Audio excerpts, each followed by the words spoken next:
Hi everyone, welcome to Magnet Brains Hindi Medium. This is your English educator पलक रखियानी. इस session में हम देखेंगे class 10th English once upon a time lesson का grammar section. यानी पिछले videos में हम ऑलरेडी इस लेसन का एक्सप्लेनेशन समझ चुके हैं, क्वेश्चन आंसर कर चुके हैं. अब आता है लास्ट पार्ट जो कि आपकी बुक है पैनोरामा पार्ट 2 में ही इस लेसन का ग्रामर सेक्शन. तो वीडियो के बिल्कुल एंड तक बने रहना है ताकि अपने सारे डाउट्स जो हैं क्लियर हो जाएं. मैग्नेट ब्रेन्स हिंदी मीडियम एक ऐसा चैनल है जो आपको प्रोवाइड करता है 7 से लेकर 12th क्लास तक बिल्कुल ही free of cost education.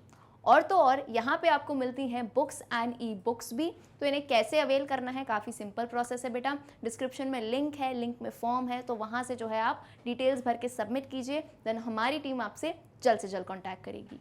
So let's begin with this session.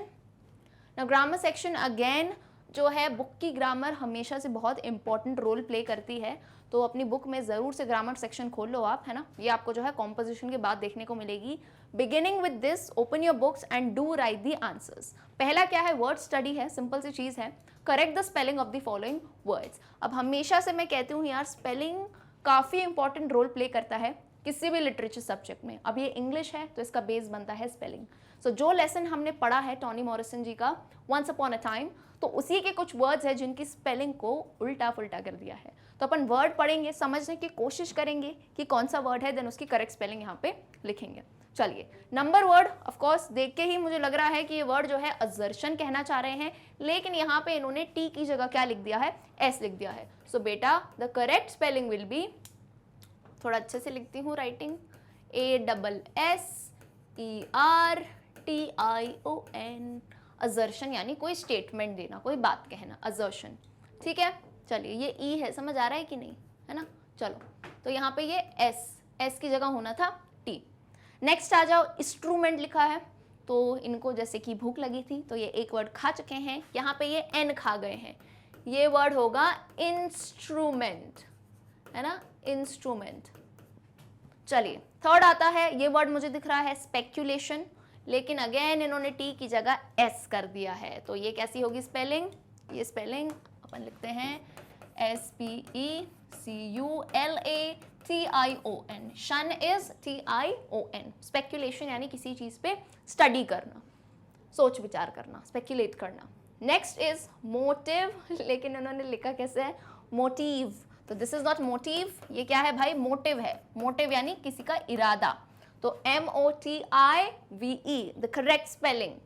देखो, आप कोशिश करके इतनी ही स्पेलिंग्स हैं उन्हें भी रोज याद करोगे ना, 5-5 10-10 करके. सिंपल स्पेलिंग देखो, दुनिया से अलग नहीं है, ये बहुत ही सिंपल वर्ड्स हैं. इनकी भी एटलीस्ट आप याद करना शुरुआत करोगे ना, तो आपकी इंग्लिश ऑटोमेटिकली यानी ग्रेजुअली इंक्रीज जो है इंप्रूव होती जाएगी. इंक्रीज तो नहीं, इंप्रूव यानी बेहतर होती जाएगी. चलो, नेक्स्ट वर्ड रेप्यूटेशन, यानी ये रेप्यूटेशन कहना चाहते हैं लेकिन बेचारे कह नहीं पाए, तो हम कह के दिखा देते हैं REPUTATION. इसे कहते हैं रेप्यूटेशन. नेक्स्ट वर्ड, ये आयाच लिखा है इन्होंने, ये लैच लिखा है एक्चुअली. अच्छा, लैच की करेक्ट स्पेलिंग होती है LATCH. मुझे कैसे पता ये लैच है भाई, क्योंकि आपके लेसन में ये वर्ड है. लैच को मैं आसानी से बताऊं तो दरवाजे देखते हो, तो दरवाजे में एक तो होती है कुंडी लगाने वाली, और एक ऐसा मेटल का बना नहीं रहता है गोल सा, जिससे अपन दरवाजा खोलते हैं और बंद करते हैं, तो उसे लैच कहते हैं. ऐसे डोर का ऐसे नॉब, ठीक है, तो उसे लैच कहते हैं. LATCH करेक्ट है भाई. Next word is silence. Silence हो जाओ, साइलेंस नहीं है यार, ये होगा साइलेंस. तो एक H एक्स्ट्रा लगा दिया है, उसको अपन को सिर्फ हटाना है, दैट इज साइलेंस. नेक्स्ट आ जाओ वर्जन. अब वर्जन में यही बात है, इंग्लिश की बच्चों का डाउट रहता है मैम जन प्रोनाउंसिएशन है, कभी आप कहते हो टी आएगा, कभी कहते हो एस आएगा, तो बेटा यही तो स्पेलिंग का खेल है. अब वर्जन में TION नहीं, VERSION आता है. इसलिए कहती हूँ अपनी रीडिंग बढ़ाओ.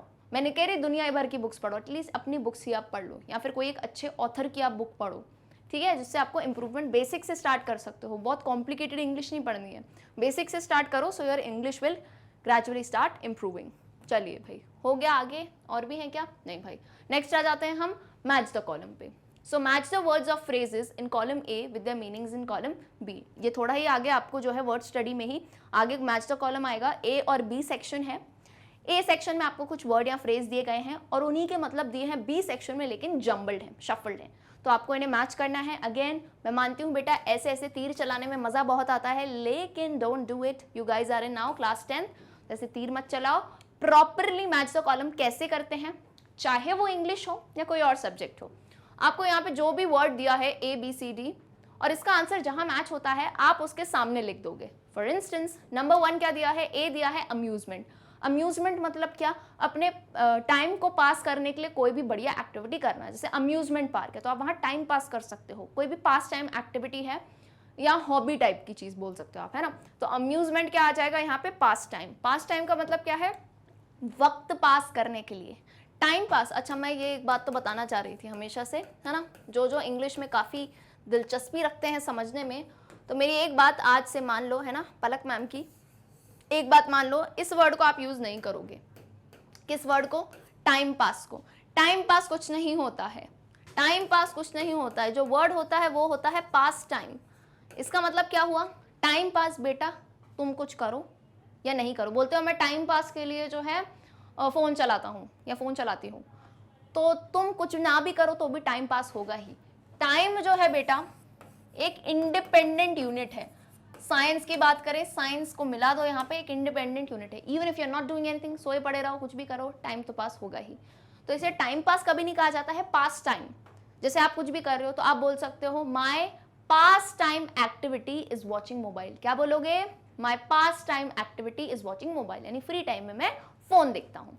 Is it clear. तो अम्यूजमेंट में क्या आ जाएगा, पास टाइम। ये अच्छी सलाह दे देती हूँ मैं, है ना, तो अपनी नोटबुक में नोट कर लिया करो, ठीक है। चलो आओ, कहाँ पे आओगे, इधर अम्यूजमेंट को A मार्क कर दो, S से चलेगा। B है वर्जन। वर्जन यानी किसी का तरीका, किसी भी चीज को अकाउंट करने का अपना अलग statement. So version come statement of account, यानी मैं तुमको इंग्लिश पढ़ा रही हूँ तो मेरा वर्जन अलग है पढ़ाने का, कोई और टीचर पढ़ाएगा, उनका तरीका, उनका वर्जन अलग होगा। C is violet. वायलेट यानी किसी चीज को ब्रेक करना, जैसे वायलेशन ऑफ लॉ यानी लॉ को तोड़ देना, तो ये हो जाएगा to break. And last but not the least, speculation यानी किसी चीज पे अपने सोच, विचार, राय, स्टडी, थिंकिंग। तो ये मेंटल व्यू दिया है तो यहाँ पे ये सबसे करेक्ट आंसर बैठता है। तो अपन मैच द कॉलम ऐसे करेंगे। ओके चलिए आगे आ जाओ। आगे देन आपकी बुक में ये छोटा सा पार्ट दिया है, काफ़ी इंपॉर्टेंट है ये भी। फ्रेजेस की बात करते हैं हम। फ्रेज क्या होता है, जैसे आपका मज़ेदार बात है, आपके लेसन का नाम ही है वंस अपॉन अ टाइम, जो कि खुद ही एक फ्रेज है। वंस अपॉन अ टाइम को हिंदी में कैसे कहेंगे, एक बार की बात है। और यूजुअली लोक कथाएं या कहानियाँ ऐसे ही स्टार्ट होती हैं। So once upon a time is a phrase used in the text. Find out more phrases from the text and use in sentence of your own। अभी आपका काम था लेकिन मैंने कर दिया है, तो आप जो ऐसे नोट डाउन कर सकते हो। आपको लेसन पढ़ के जो है कुछ और फ्रेजेस ढूंढने हैं और उन पे अपने खुद के वाक्य यानी सेंटेंस बनाने हैं। तो पहला मैंने लिया है फ्रेज आपके लेसन में से ही, इन द लोर of. The story is famous in the लोर ऑफ मेनी कल्चर्स। जैसे फोक लोर हम कहते हैं कथा, लोर इज बेसिकली कथा, या फिर फोक लोर कहूँ तो लोक कथाएं, ठीक है। नेक्स्ट आओ विदाउट क्वेश्चन। विदाउट क्वेश्चन निसंदेह, हिंदी में नहीं, किसी पे हम उस चीज पे जिस पे हम सवाल नहीं उठाते हैं। So he is known to all without question, यानी सब उसको जानते हैं बिना किसी संदेह के, निसंदेह है, एवरीवन नोज हिम। नेक्स्ट आ जाओ, नेक्स्ट फ्रेज है रिस्पॉन्सिबल फॉर, यानी किसी चीज के लिए जिम्मेदार होना। Ramu was the only man who was responsible for that work. Very easy PG. चलो भाई दो और हैं। माउथ टू माउथ, ये भी आया था एंड में एक फ्रेज। माउथ टू माउथ यानी एक दूसरे को पास करना, है ना। माउथ टू माउथ मतलब थोड़ी ना मुंह पास, थोड़ी ना मुंह निकाल के मैंने वहां रख दिया, नहीं। माउथ टू माउथ मतलब क्या होता है कि एक चीज को पास करना। जैसे मेरे पास एक ग्लास है ना, एक कोल्ड ड्रिंक का ग्लास है, मैंने किसी को पास किया, फिर उसने दूसरे को पास किया, ऐसे। So wine was pass from mouth to mouth. Fifth क्या है, glance into. They glanced into each other eye. Glance यानी एकदम ने चमकती आंखों से देखना, घूरना, इस टाइप से, है ना। Glanced into each others eyes. चलो नेक्स्ट आ जाओ। पंक्चुएशन मार्क्स की हम बात करते हैं, काफ़ी इंपॉर्टेंट है, बचपन से पढ़ते आ रहे हैं लेकिन फिर भी जो है ना हम कभी कभार भूल जाते हैं, तो आओ इनको देख लेते हैं। Punctuation marks are essential in the language composition. हमेशा मैं ना इस चीज़ पे बहुत ही स्ट्रिक्ट हूँ अपने आप में कि यार पंक्चुएशन मार्क्स को सही जगह सही तरीके से यूज़ करना चाहिए, यानी comma, full stop, inverted commas सही जगह पे लगने चाहिए। In class 9th you have already studied, आपने 9th क्लास में यानी लास्ट ईयर कुछ पंक्चुएशन मार्क्स पढ़े हैं। यहाँ पे कुछ अदर पंक्चुएशन मार्क्स हैं, जल्दी से उन्हें देख लेते हैं। नंबर 1 क्या है, ऐसा वाला मार्क, जैसे ओ या ओ माई गॉड करके जब हम बोलते हैं तो ये मार्क लगाते हैं, यानी नोट ऑफ एक्सक्लेमेशन, यानी कोई एक्साइटमेंट या कोई शॉक वाली बात, ओ व्हाट हैपेंड, या फिर ओ माई गॉड इस टाइप से, या फिर वाओ, तो तब हम एक्सक्लेमेशन मार्क लगाते हैं। नेक्स्ट है इन्वर्टेड कॉमास। ये होते हैं ऐसे वाले जिन्हें हम कहते हैं इन्वर्टेड कॉमा, यानी ये वाला कॉमा हम कम यूज़ करते हैं डबल इन्वर्टेड, जब हमें किसी की एग्जैक्ट बात कहनी हो, और काफ़ी बार आपने चैप्टर्स में इन्हें देखा है। और ये क्या है, ये है बेटा ब्रैकेट पैरेंथेसिस। ब्रैकेट पैरेंथेसिस यानी पैरेंथेसिस ये करली वाले ब्रैकेट को कहते हैं, ये मत बना देना पैरेंथेसिस में, आपको ये बनाने हैं करली वाले, यानी इसके अंदर हम किसी वर्ड का यूजुअली मीनिंग बताते हैं या बात कहना चाहते हैं साइड में। So now locate the punctuation marks from the passage given below. Simple सा आपका टास्क है यार, आप अपनी कर सकते हो, कॉपी में भी, बुक में, जिसमें भी, बुक में देख लो, छोटा पैसेज दिया है आपको जो है इसमें सिर्फ पंक्चुएशन मार्क्स ढूंढने हैं, तो मुझे नहीं लगता कि इससे आसान कोई चीज़ देंगे, ठीक है। सिंपल है, आप देखो आपने जो पढ़े हैं वो पंक्चुएशन मार्क्स आप दे सकते हो, जैसे एक्सक्लेमेशन मार्क दिख गया हमको यहाँ पे, क्वेश्चन मार्क दिख गया, ठीक है, कोलन दिख गया हमें यहाँ पे, एक्सक्लेमेशन मार्क, ये भी कोलन है, फुल स्टॉप आ गया यहाँ पे, ये एक्सक्लेमेशन मार्क आया, कोलन, कॉमा, देख के करते जाओ मार्क जल्दी से, सिंपल है भाई। ये देखो इन्वर्टेड कॉमास भी आ गए, ये रहे। अब ब्रैकेट को मत भूल जाना, कुछ बच्चे ब्रैकेट भूल जाएंगे बेटा, ये पैरेंथेसिस वाला है, ये भी है एक्सक्लेमेशन मार्क, अच्छा क्वेश्चन मार्क भी है। और कुछ तो नहीं खाया अपन ने, देख लेते हैं, यस ऑलमोस्ट सब कवर कर ही दिया। हाँ, तो ये सब क्या है, ये है डिफरेंट पंक्चुएशन मार्क्स। तो देखो यार इतना सा पैसेज है, लेकिन कितने सारे पंक्चुएशन मार्क्स हम यूज़ करते हैं, इसका मतलब लैंग्वेज कॉम्पोजिशन में इन मार्क्स का बहुत ही इंपॉर्टेंट रोल है।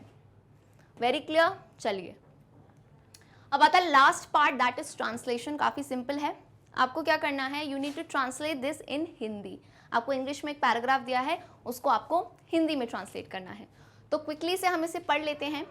One day the woman is visited by some young people who seem bent on disproving her clairvoyance and showing her up for the fraud they believe she is. Their plan is simple.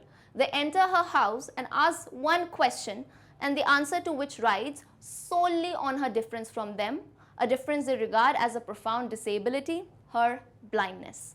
They stand before her and one of them says, "Old woman, I hold in my hand a bird. Tell me whether it is living or dead." तो सबसे बेहतरीन बात है कि ये पूरा paragraph आपके lesson में से ही है, जिसका एक्सप्लेनेशन मैं ऑलरेडी दे चुकी हूँ। तो देख लेते हैं हिंदी क्या होगा इसका। एक दिन कुछ नव युवक बुढ़िया के यहाँ भ्रमण करते हैं, जिनका मकसद होता है यह सिद्ध करना कि वह अंतर्यामी नहीं है तथा एक धोखेबाज है।